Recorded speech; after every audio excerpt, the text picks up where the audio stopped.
to be honest, talking about diversity these days is not an easy thing to do. Because everybody has, you talk about diversity, and it's got all of the stuff all around it. It's got everything and competing priorities. And so my job here today is to hopefully say something that will make you think about it a little bit differently. So as I see it, there are about 3 different things that we have. We can say that nothing is different, that the world is just the way it's always been. We can kind of click our heels and say, there's no place like home. Nothing has changed since I was a child. We can stick our heads in the sand and do that if you want to. Or we got a second idea. We can say things have changed.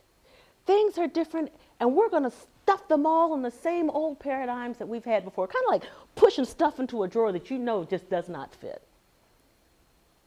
Okay, that's another plan. Or we can say, the world has changed, and we need new paradigms in order to deal with the changes that have occurred.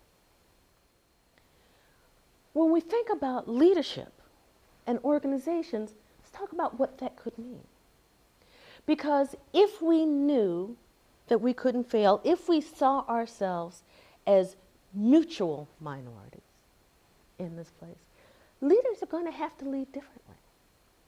They would be listening to points of view from people who, frankly, spoke strangely and had customs that were stranger still. They would have to be more agile and adept. They would have to be adaptable and flexible. These would not just be buzzwords. But because you had different voices and you had to listen to other people, then you've got to work and do things on the fly. You have to learn how to change. You have to be listening to that voice. If we knew that we wouldn't let each other fail, we would be more collaborative. Because in the system over there, when there's a failure over there, it would have implications for our business over here. This isn't just a pie in the sky. The fact is, the kinds of challenges that we are facing, we talked earlier about the globalization, the problems that we find today are so complex that one person cannot figure them out. That they need new and different perspectives. The old ways will not fit. If we understood ourselves as mutual minorities, we would talk more about our differences.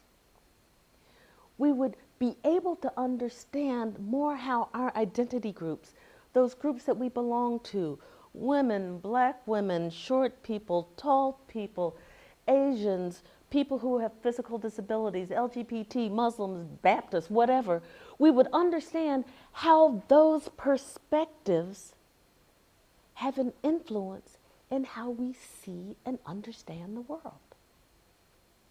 The problem is now we don't have these kinds of conversations. We're afraid to have these kinds of conversations, and there's some reasons for that. You feel like you're going to get burned. You don't know if you're going to lose a friendship. You guys are going to have different points of view. We're going to fight. We're never going to talk again. I think I'm going to lose my job. We don't have those conversations. And because we don't have those conversations, we also don't look at ourselves and say, what is it that I have brought to the table? And how am I causing this? How am I affecting this? And we don't think about the fact that we are here together. We are here together because of history and proximity and fate. We're not going anywhere. If we talk to each other, if we have these conversations, then we're going to have to understand that there is more than one truth. That you have the truth of your experience, and I have the truth of mine. And somehow, we're going to have to find a way to manage these multiple truths, understanding that all of them are real, even as they are different. The fact is, we know that we don't have a choice about whether change is coming. As we said, the die is cast. But each of us does have a choice. I choose mutuality.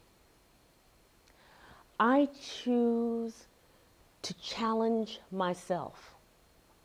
I choose to recognize my privileges and also the responsibilities that come with them. I choose to recognize that there are others who do not have the advantages I have and to fight for them.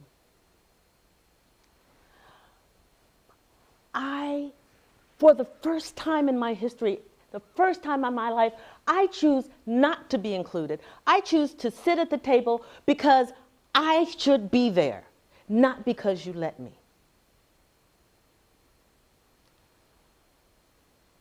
I choose to open my eyes wide open and to tumble artfully, gracefully through this century of change. I choose mutuality. I hope that you do as well.